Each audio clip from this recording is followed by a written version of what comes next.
Wilds, not only is no one in the West beating Phoenix, no one in the entire NBA is beating Phoenix. I'm calling it right now. Wow. They are the NBA champion favorites. Yes. All right, nobody in FIBA, nobody in the Rucker, nobody anywhere is beating this team. FIBA. They remind me, and this will hurt Nick a bit, but they remind me of the 2014 San Antonio Spurs, who were so upset that they blew a championship in 2013 against Miami that they came back with absolute tunnel vision. They ran to the best record in the league, and they ran through the Miami Heat 4-1 in the NBA Finals. That's what Phoenix looks like.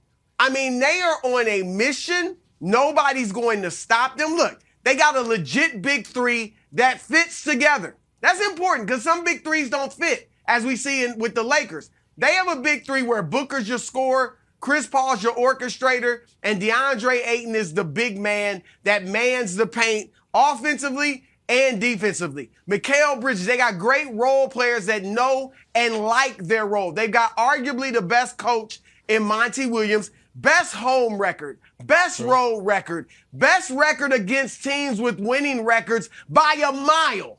They got the highest scoring offense in the league and a top 3 defense. Like, what is not to like? The Phoenix Suns are the best team in the NBA this year. Wow. So, listen, I have massive respect for Phoenix, Brew, and this is not a shot at them at all, but you said they remind you of the 2014 Spurs. I'm going to bring up a different team. They remind me, even though stylistically they're very different, just the arc of it, of the mid-2000s Detroit Pistons. A Pistons team that won a title, then the very next year was back in a Game 7, the very next year was in the conference finals, and the next year was the huge favorites to go back to the NBA Finals till a 22-year-old from Akron, Ohio, without a lot of good teammates around him, stole their soul. And that's what's going to happen to the Phoenix Suns when they play the best player currently in the Western Conference, Luka Doncic, in round 2. Oh. I don't think America is adequately prepared for what Luka's going to do this postseason. A little context. Luka Doncic has played 13 career playoff games. His numbers are, a healthy 34, 9, and 10 in those 13 games.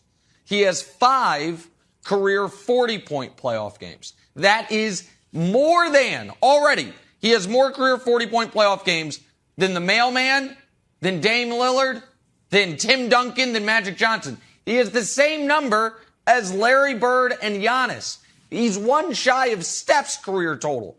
He's played 13 playoff games. And for the first time in his career, he's going to be playing in a postseason where you don't have 2 of the best wing defenders guarding him for all 48 minutes. All of his playoff minutes, all of his playoff games have come against Kawhi and Paul George.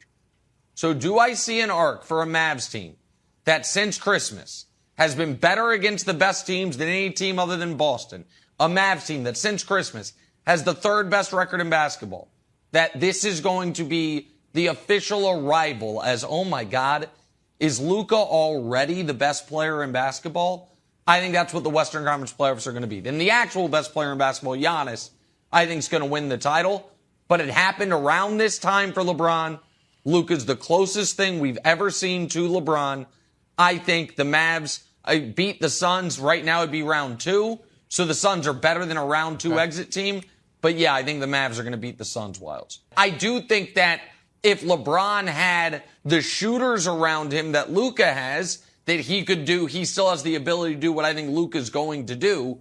But the roster's been poorly built. The team's broken. No, this is not, you stop trying to, the Wilds, Brew is always trying to shoehorn Jordan into conversations, calling Mahomes Jordan-esque. You're always trying to shoehorn LeBron into conversations. I just want to talk about the beautiful basketball. Let's give the Suns and the Mavs some discussion. No, you bailed on. You're always trying to talk about LeBron. Well, look, what has happened here? You bailed on LeBron and you took up Luka. You made a decision. No, I There didn't it bail is. on LeBron's available. I didn't bail on LeBron's LeBron. Nick, right here. there's a logic there's a logic for what Shaq said. What he's saying is he doesn't know when AD's coming back in the regular season, and because of that, they might not make the play-in. But if they do make the playoffs, AD will be there, and that's why he thinks they can beat the Suns. I agree with you. I don't think they'll beat the Suns, but that's the logic I believe behind Shaq. Now, quickly on your Luka point, now I'm with Phoenix since I'm predicting they're winning it all, but I kind of would like you to be right because I've been big on Luka. I've called him Luka Legend. All right, I've said he is the new age version of Larry Bird. Well, to be that, you got to start winning at some point. And so I would like you to be right, but no, Luka will not beat Phoenix. They got too much. Okay, Nick, even though you don't have a vote, I'm still going to throw this to you. Oh. Last night, Booker got some MVP chance. Kyrie said, hey, MVP, Devin Booker. I think it was last week, Isaiah Thomas, the old Pistons Isaiah Thomas, said, you know what? MVP's Devin Book. And Book said, appreciate that IT, but the criteria changes depending on player's name. Nick, do you think it's weird that D Book is being overlooked for MVP, didn't get a spot on your ladder? Do you think he deserves more consideration? No, I don't think it's weird. I do think it's weird that all of a sudden you guys are taking legendary Isaiah Thomas's basketball opinion seriously, because when he talks about the greatest player ever, you're like, oh, we can't listen to Isaiah Thomas. He was just there for it. But on this, we're like, oh, Isaiah Thomas. There's no bias That's picking there. and choosing. You're just picking and choosing. I find it interesting. There, yeah. But to answer the question, here's the reason I don't think it's odd. And if I redid the ladder right now, Booker or Tatum might have taken Jokic's spot, and John Morant's probably missed too many games. So I do think he's going to make the ballot. But there's two reasons quickly, Brew, I don't think it's odd. The first one is whenever there is a real question about who the best player on a team is, both guys get penalized. Chris Paul got penalized for it last year. Devin Booker's getting penalized for it this year. It's a Steph KD situation, just they're not as, legendary of players as Steph and KD. But it's the same thing. Like, reasonable people can disagree about who the best player on the Suns is. But the other reason is this, Brew, and you know this as a voter. You voters are usually a year late to the party. Except for Derrick Rose, it's very rare that a guy wins MVP the first year he's a candidate. Usually a guy has to play at an MVP level for a full season, and then the next season he comes in with buzz because you voters are so tied to narrative and all of this groupthink. It's really embarrassing. And because of that, you can't have breakthrough candidates like Booker. So I'm not surprised by it, but I do understand his frustration. Look, I agree with your first, but your second point is ludicrous. I don't know where the narrative, groupthink, all that comes from. Yeah. But you're absolutely right. Like, there's a legitimate question, Nick. Whose team is it? Is it Booker's team or is it Chris Paul's team? And I can't think of an MVP in history, all right, not just recently, in history, who has won the MVP where it was a question as to is it his team or not. Magic Johnson didn't start winning MVPs until the late 80s. 1987 was his first, I believe. Yep. Because Kareem, until Kareem got older, Steve Nash, maybe, because you had Amari Stoudemire. But even then, it was clear Nash was the driving force behind their winning the number of games they won. So I think that's definitely a reason. Also, it is not true that when you have the best record in the league, the leading scorer is always in consideration. Look at this. This is just in the last 20 years.